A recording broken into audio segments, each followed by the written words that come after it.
Eu, Valfrido Schmidt, mais uma vez convosco, trazendo mais uma mensagem e revelação de esperança. Não se esqueça de compartilhar a nossa mensagem com seus amigos. Não se esqueça, se você ainda não se inscreveu, também de se inscrever no nosso canal. E também não esqueça de curtir a nossa mensagem dando o seu joinha. Mas antes de nós irmos ao assunto de hoje, vamos fazer uma oração. Pai querido, te agradecemos pelas bênçãos que temos recebido de Ti durante esta semana. E agora te rogamos que o Espírito Santo possa estar me usando ao transmitir mais esta mensagem aos meus amigos e que eles também possam estar se sentindo abraçados por Ti, ó Pai querido, por favor. Nós te rogamos agradecidos no nome do Teu Filho, nosso Senhor e Salvador Jesus Cristo. Amém.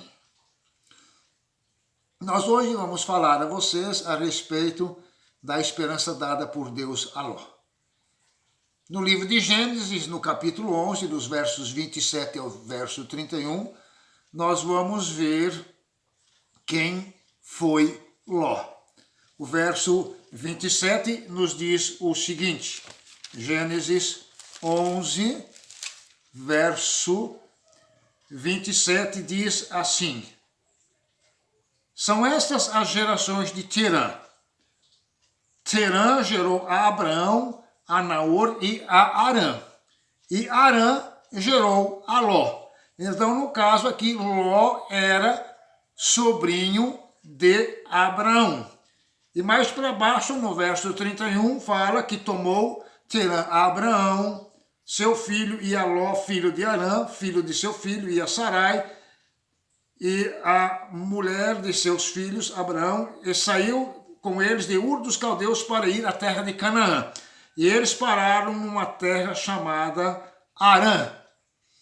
Nessa terra onde eles pararam, Harã, Deus chamou a Abraão e pediu que Abraão fosse a uma terra que Deus iria mostrar para ele. E no capítulo 12, verso 4, nós vemos que Ló foi com eles. Partiu, pois, Abraão, como lhe ordenara o Senhor, e Ló foi com ele. Então nós vemos aqui que Ló foi junto com Abraão, nessa peregrinação que Abraão ia fazer até chegar na terra que Deus tinha prometido a ele. No capítulo 13, então, de Gênesis, do verso 1 ao 13, nós vamos encontrar o relato da separação de Abraão e Ló. Eles tinham muitos bens, muito gado, e os pastores de Abraão estavam tendo contendas com os pastores de Ló e vice-versa. E aí então Abraão chamou a Ló e disse assim, Ló, não dá mais para nós vivermos juntos, pois temos muitos bens e isso está causando transtorno, então você escolhe para onde você quer ir. Se você for para a direita, eu vou para a esquerda, se você for para a esquerda, eu vou para a direita.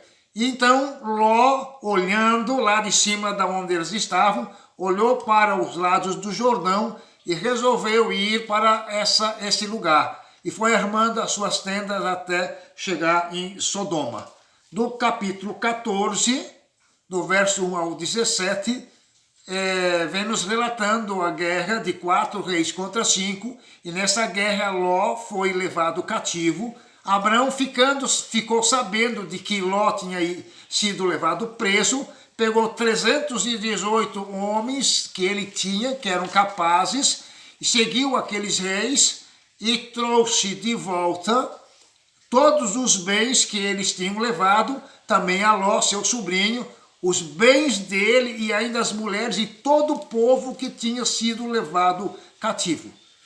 Em Gênesis, no capítulo 18, nós vemos o Senhor e 2 anjos aparecendo a Abraão e comunicando a Abraão a destruição de Sodoma e Gomorra. E nós vemos também nesse texto a intercessão que Abraão fez junto a Deus pelos moradores daquela cidade, pelos justos que por acaso estariam morando naquela cidade.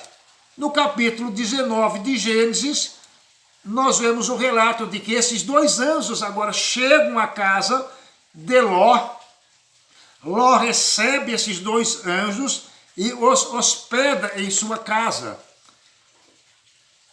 E nós vemos também que aquela cidade, por que Deus estava destruindo aquela cidade? Se nós vamos ver o relato no versos 4 ao verso 8, nós vamos entender por que Deus estava destruindo aquela cidade. Aqueles homens eram maus, eram ímpios.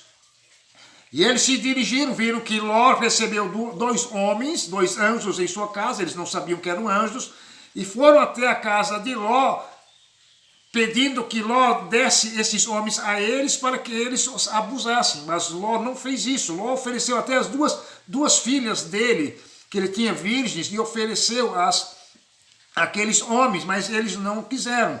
E é por causa disso, por causa da impiedade que reinava naquela cidade, naquela região, que Deus resolveu destruir a Sodoma e Gomorra.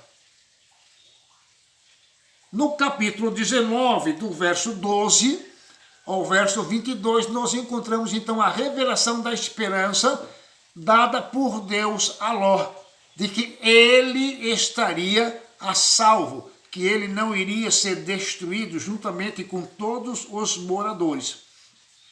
E aqueles anjos então pediram a Ló que ele comunicasse a todos, para os gênios dele, e ele foi até os gênios achavam que ele estava gracejando com eles. Aí Ló voltou para casa, foram dormir, e ao amanhecer aqueles anjos apressaram a saída de Ló, da sua mulher e das duas filhas, para que eles pudessem sair da cidade. E enquanto eles não tiverem saído da cidade, os anjos não poderiam fazer nada.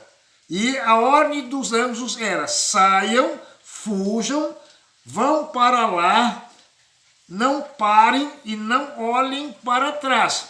Os anjos tinham até determinado que eles fossem para um monte, mas Ló resolveu, disse assim, conversar: olha, mas será que eu não podia ir para lá, para essa cidadezinha? E aí os anjos permitiram, mas então vá rápido. E uma coisa interessante, que a ordem que Deus tinha dado a Ló era: vão, não parem e não olhem para trás. Só que a mulher de Ló, ela olhou para trás e ela então converteu-se numa estátua de sal. Em Gênesis, no capítulo 19, agora do verso 30, não, Gênesis 19, verso 27 ao verso 29, lemos assim: tendo-se levantado Abraão de madrugada, foi para o lugar onde estivera na presença do Senhor e olhou para Sodoma e Gomorra e para toda a terra da campina, e viu que da terra subia fumaça, como a fumarada de uma fornalha. Ao tempo que destruía as cidades da campina, lembrou-se Deus de Abraão e tirou a Ló do meio das ruínas, quando subverteu as cidades em que Ló habitara. Então, nós vemos aqui que Deus prometeu a Ló, deu essa esperança a Ló: você não vai perecer junto com os moradores, vai, não pares e não olhe para trás. Somente a esposa de Ló olhou para trás e foi convertida então numa estátua de sal. E na sequência do capítulo 19, do verso 30 ao 38, nós encontramos a estratégia das filhas de Ló para conservarem a descendência do pai. A mais velha deu à luz a um filho do pai e chamou a ele de Moabe. A mais nova, a mesma coisa, teve o filho do pai e deu a ele o filho de Ben-Ami, da onde tiveram origem os moabitas e os amonitas. Agora eu gostaria de fazer um comparativo para a nossa realidade de hoje. Eu gostaria que você fosse para o livro de Lucas, lá no Novo Testamento, Mateus, Marcos, Lucas, terceiro livro do Novo Testamento, capítulo 17, do verso 26 ao 30. Assim como foi nos dias de Noé, será também nos dias do Filho do Homem. Comiam, bebiam, casavam e davam sem casamento, até ao dia em que Noé entrou na arca e veio o dilúvio e destruiu a todos. O mesmo aconteceu nos dias de Ló.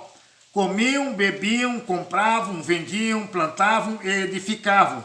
Mas no dia em que Ló saiu de Sodoma, choveu do céu fogo e enxofre e destruiu a todos. Agora eu gostaria que você prestasse atenção no verso 30. Assim será no dia em que o Filho do Homem se manifestar. Quando Jesus estiver para vir a esta terra e dar a nós e cumprir conosco a maior esperança que Ele nos deu, como eu já falei para vocês, que é a esperança da vida eterna, nesses dias seriam assim, como nos dias de Noé e como nos dias de Ló. Comiam, bebiam, casavam e davam-se em casamento. É a realidade em que nós estamos vivendo no mundo de hoje. Quantas pessoas nós vemos aí em festas, orgias, pessoas aí que já casaram 6, 7, 8, 10 vezes e vão casando, talvez se ainda tiverem mais tempo, mais vezes. É o tempo em que nós estamos vivendo. Assim será no dia em que o Filho do Homem se manifestar. Oxalá que Deus possa nos encontrar como quando Ele vier fora do grupo dessas pessoas. Que Ele possa nos achar puros, íntegros, retos e merecedores da vida eterna. Obrigado por você ter me ouvido. Eu agradeço e no sábado que vem eu vou falar a vocês a respeito da esperança dada por Deus a Jacó. Muito obrigado e que tenhamos uma ótima semana.